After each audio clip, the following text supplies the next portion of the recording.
Shalom teman-teman sekalian yang dikasihi dalam Tuhan kita Yesus Kristus. Nah, apa kabar? Mudah-mudahan sehat ya. Karena pada video kali ini atau kesempatan hari ini kita akan bersama-sama belajar Alkitab dalam rangka tugas sekolah kita di SMP Genesis Medicare. Nah, sebelum kita masuk dalam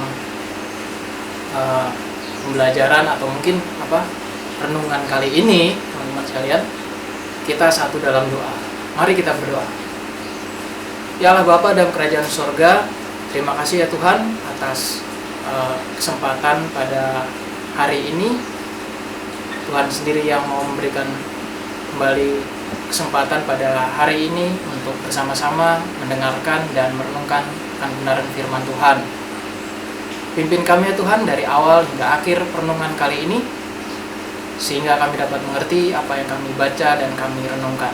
Berfirmanlah Tuhan, karena kami telah siap untuk mendengarkannya. Kami berdoa dalam nama Yesus Kristus. Amin.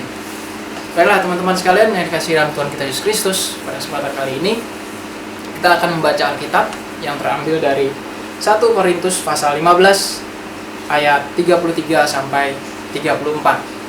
Ya, persiapkan Alkitab teman-teman sekalian ya, supaya kita dapat membacanya bersama-sama.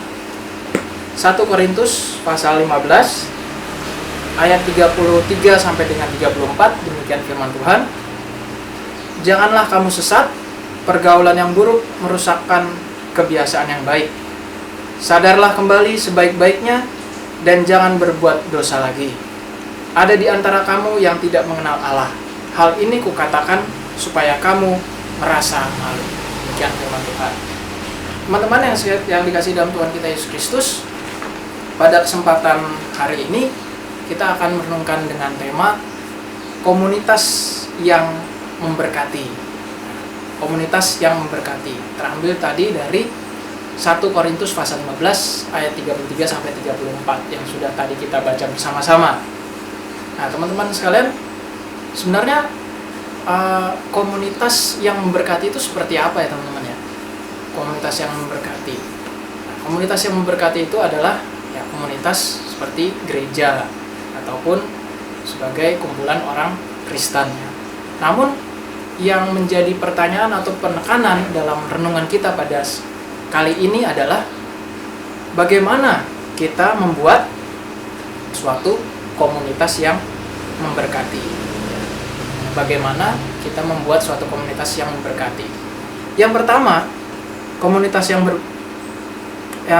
membangun komunitas yang memberkati itu, yang pertama adalah kita harus mencari orang-orang yang menginspirasi hidup kita.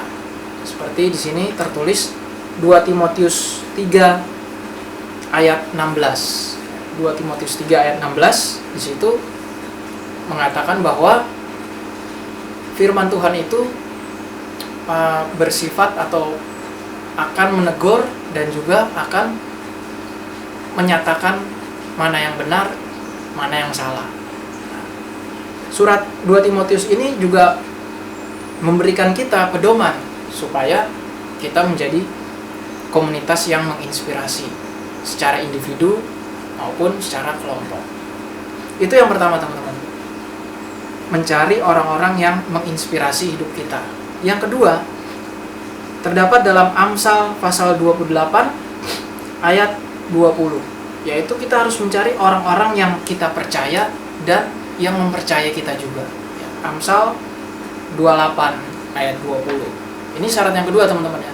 Jadi komunitas yang memberkati itu kita harus mencari orang-orang yang kita bisa percayai dan orang itu juga bisa mempercayai kita. Nah, itulah ciri kedua atau syarat kedua paling yang mungkin kita bisa terima, yaitu syarat yang kedua untuk membangun komunitas yang memberkati. Jangan pernah mau mencuri milik orang lain atau mau mengambil milik orang lain, tetapi berusahalah dengan percaya akan berkat Tuhan sehingga orang dapat mempercayai kita. Jadi artinya kita harus bekerja keras untuk mencapai sesuatu, bukan meminta atau mengambil milik orang lain yang bukan milik kita. Artinya teman-teman di sini, ketika kita menjadi komunitas yang memberkati, kita juga harus ada perjuangan. Kita harus ada usaha untuk mendapatkan sesuatu itu. Pastinya juga akan memerlukan bantuan dari Tuhan juga ya, minta pertolongan juga dari Tuhan pastinya. Lalu yang ketiga teman-teman, carilah orang-orang yang membuat menjadi pribadi yang lebih baik.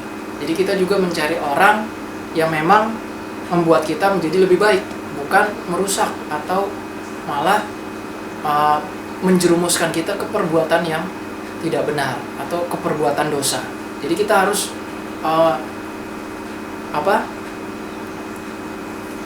mengambil atau mencari orang-orang yang memang sependapat dengan kita, yang memang sejalan dengan kita. Jangan sampai hanya gara-gara mau cari teman gitu ya teman-teman, akhirnya kita terjebak dalam situasi yang tidak benar. Itu ayatnya adalah Amsal 18 ayat 14 ya. Jadi kita harus mencari orang yang pribadi yang baik. Ini jangan salah ya teman-teman ya, bukan pilih kasih, bukan ya, tetapi kita harus menyeleksi benar-benar. Karena nas Alkitab kita tadi yang awal sekali ya teman-teman, 1 Korintus 15 ayat 33 tadi, pergaulan yang buruk merusakkan kebiasaan yang baik. Kita kan udah baik nih, kebiasaannya udah bagus, tetapi karena pergaulan lingkungan kita yang kurang baik, yang buruk, pastinya nanti kita akan terpengaruh gitu teman-teman. Namanya juga manusia ya, kita manusia sifatnya daging, gampang terpengaruh. Maka itu kita harus mencari orang-orang yang memang seiman, yang pastinya seiman dan juga sejalan dengan kita, yang memang baik gitu teman-teman. Mudah-mudahan jelas ya teman-teman ya di sini ya. Yang terakhir adalah carilah orang-orang yang menyebarkan energi positif gitu ya. Cari menyebarkan orang-orang yang menyebarkan energi yang positif. Bergaulah dengan orang-orang yang sukses jika kamu ingin hidup kita juga sukses ya. Kalau misalnya kita mau mencari teman, mau bergaul gitu, ya kita harus bergaul dengan orang-orang yang memang sudah percaya pada Tuhan gitu ya. Sudah memang hidupnya berlaku atau berperilaku seperti Yesus Kristus. Jadi bukan orang-orang yang tidak baik, yang mungkin belum mengenal Yesus, mungkin seperti itu ya teman-teman ya. Jadi artinya kita mencari teman ya perlulah seleksi yang baik, seleksi sesuai dengan firman Tuhan. Jadi teman-teman sekalian yang kasih dalam Tuhan kita Yesus Kristus, komunitas yang memberkati sudah seharusnya kita jalankan bersama-sama dengan berpedoman pada firman Tuhan seperti yang tadi sudah saya uraikan.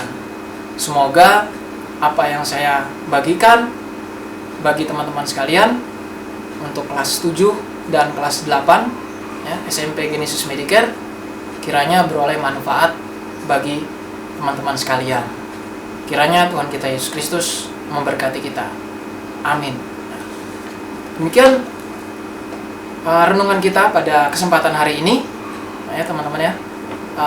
Selanjutnya ada tugas buat teman-teman sekalian, yaitu membuat ringkasan apa yang telah saya tadi khotbahkan, apa yang kita tadi bersama-sama merenungkan tentang firman Tuhan.